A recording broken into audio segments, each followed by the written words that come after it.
কাজে নাম করে উত্তরপ্রদেশে নিয়ে গিয়ে ভয় দেখিয়ে কিডনি শরীর থেকে বের করে নেওয়ার অভিযোগ চাঞ্চল্য বারুইপুরে। ঘটনায় দুজনকে আটক করেছে বারুইপুর থানার পুলিশ। পুলিশ সূত্রের খবর, শুক্রবার দুপুরে বারুইপুর বিডিও অফিসের সামনে দুই ব্যক্তির মধ্যে গন্ডগোল শুরু হয়। একে অপরকে মারধরের ঘটনায় বারুইপুর থানায় পুলিশকে খবর দিলে পুলিশ ঘটনাস্থল থেকে দুজনকে আটক করে।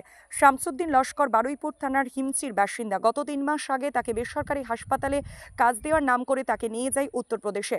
সেখানে একটি হোটেলে তাকে আটকে রেখে তার কাছ থেকে মোবাইল ছিনিয়ে নেওয়া হয়, জোর করে কিডনি দিতে বাধ্য করা হয়। অভিযোগ, উত্তরপ্রদেশের একটি বেসরকারি হাসপাতালে নিয়ে গিয়ে তার কিডনি নিয়ে নেওয়া হয়। অভিযোগ, এই কিডনি দেওয়ার জন্য তাকে 7 লক্ষ টাকা দেওয়ার কথা হয়, কিন্তু সে 2 লক্ষ টাকা তার অ্যাকাউন্টে পাঠায় অভিযুক্তরা।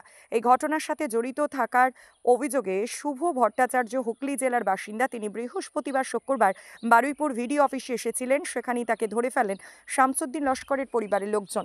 স্থানীয় মানুষজন দুজনের মধ্যে গন্ডগোল হচ্ছে দেখে পুলিশকে খবর দিলে পুলিশ দুজনকে আটক করে। এই ঘটনার পেছনে কিডনি পাচার চক্রের যোগ রয়েছে বলে মনে করছেন পুলিশ।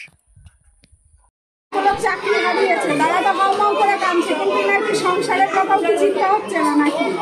সেটাই এরকম করছে। শিক্ষকের মতন একটা ধরুন পেশা, সেখানে আপনারাও তো ভরসা করেন। হ্যাঁ, আমরাও তো ভরসা করছি, কিন্তু এইভাবে এরকম ছেলে মেয়েরা কি শিখবে এখানে?